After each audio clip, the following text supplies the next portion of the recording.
Olá pessoal, tudo bem? Mais um exercício aqui, dessa vez mais uma questão de interpretação de texto da Academia da Força Aérea, tá? Do ano de 2019. Vamos estar resolvendo aqui. O texto necessário para resolver a questão é esse texto 1 aqui, que é Violência, Presente e Passado da História, da Vilma Homero, né? E aí eu separei aqui em três partes, essa aqui é a parte 1, aqui a gente tem a parte 2, e por fim essa última parte restante aqui é a 3, tá? Eu já estava resolvendo aqui, deixa eu cancelar as minhas modificações. Enfim, não consegui, mas tudo bem. Vamos analisar as alternativas da melhor maneira possível, tá? No texto, percebe-se a citação de vários nomes e lugares. Analise não, perdão. Assinale a alternativa que analisa adequadamente a função dessas citações. Vamos lá, alternativa A. Organizado pelos historiadores Regina Bustamante e José Francisco Moura, nas linhas 6 e 7, os nomes se referem aos autores nos quais as ideias desenvolvidas no livro foram baseadas. Então, pessoal, como eu já estava analisando aqui anteriormente, já percebi que isso daqui é falsa. E por que é falsa? Vamos lá. Essa parte está aqui, ó, linha 6 e 7, né? Organizado pelos historiadores Regina Bustamante e José Francisco de Moura, o livro Violência na História, publicado pela Mauad Editora, com apoio da FAPERJ, reúne diversos ensaios que mostram ao longo do tempo diferentes aspectos da violência, e por aí vai. Isso aqui já é o suficiente para a gente resolver e ver que ela é falsa. Por quê? Percebam que em nenhum momento desse texto, em nenhum momento o texto dá a entender que as ideias dessas duas pessoas, esses dois historiadores, né, foram utilizadas para embasar o livro. Em nenhum momento. A gente percebe que eles foram, claramente aqui como é citado, os organizadores do texto, do livro, perdão, mas não nada vem aqui afirmando que utilizaram ideias deles para basear o livro, né? Então, essa aqui é falsa. Segundo a pesquisadora Norma Mendes, na linha 36, a citação nominal serve para indicar a ordem sequencial dos autores apresentados e que respaldam as ideias presentes no texto. Vamos ver se isso é verdade?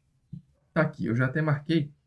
Segundo a pesquisadora Norma Mendes, havia o firme propósito de fazer a morte dos condenados um espetáculo de caráter exemplar, revestido de sentido religioso e de dominação, cuja função era o reforço, manutenção e ratificação das relações de poder. Então, pessoal, o que está acontecendo aqui? Ela está falando sobre a questão da aplicação de penas aqui, né, da Roma Antiga, se a gente vê aqui o trecho anterior. E é, o fato de citar o nome da Norma Mendes não é só para dar uma sequência, indicar uma ordem sequencial, mas na verdade é para dar nome aos bois, né? Para dizer, olha, é, simplesmente essa pessoa aqui, essa pesquisadora, ela vai contribuir com o texto de tal maneira. E aí dá o argumento dela, dá a ideia que ela está apresentando, mas não significa que é para dar sequência. Não tem, na verdade, nada que indique essa tal de sequência de autores apresentados, né? Muito pelo contrário, na verdade, é simplesmente para mostrar, para dar uma autoridade ao mais ao argumento que está sendo trabalhado no texto. Então, essa aqui eu iria de falso, tá? O historiador Francisco Carlos Teixeira da Silva, aí linha 40 e 41, o nome da pessoa, acompanhado da profissão, serve como argumento de autoridade para consolidar as ideias presentes no texto. Vamos lá, linha 40 e 41, ou seja, está aqui. O historiador Francisco Carlos Teixeira da Silva é um dos que traz a discussão para o presente, analisando as transformações políticas do último século. Aí vai, desde Voltaire até Kant e Hegel, não acreditava-se no contínuo aperfeiçoamento da condição humana. Pessoal, realmente, quando a gente fala assim, a gente está falando sobre construção, e aí fala o engenheiro, tal, tal, tal, realmente, o engenheiro Antônio, por exemplo, realmente é para dar uma ênfase na ideia do que aquela pessoa está querendo trazer, né, passar. Então, quando a gente fala aqui, a gente está falando sobre um livro histórico, né, que trata sobre violência ao longo da história.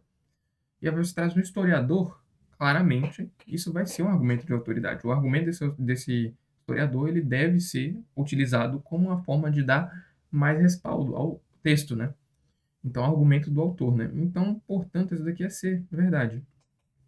Desde Voltaire até Kant e Hegel, linha 43 e 44, os nomes apresentados referem-se aos filósofos cujas ideias estão sendo refutadas no livro. Na verdade, não, pessoal. Olha só o que ele fala. Muito pelo contrário, né?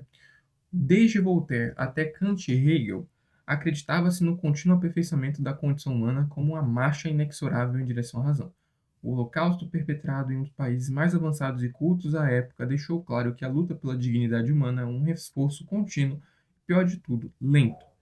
E, sobretudo, mais de 50 anos depois da Segunda Guerra Mundial, aí vai estar outras ocorrências, né, de violência, mas perceba que em nenhum momento o texto ele vai de encontro, ou o livro, né, vai de encontro às opiniões de Kant e Hegel. Na verdade, ele enfatiza, ele diz, ó, realmente, ele só dá um adendo, essa marcha em direção à razão, que era pregada por Voltaire, Kant e Hegel, essa marcha em direção à razão, ela é mais lenta do que eles achavam. Ela é mais, vamos dizer assim, mais, está correndo de uma forma mais devagar, porém, ela tende a ser um esforço contínuo de toda a humanidade. Então, na verdade, eles estão certos. Eles estão certos. Em nenhum momento o texto ele vai de encontro aos argumentos de Voltaire, Kant e Hegel. E, portanto, essa daqui também não pode ser. Portanto, eu acredito que a única alternativa correta seja a letra C, tá? Então é isso. Muito obrigado e até o próximo exercício.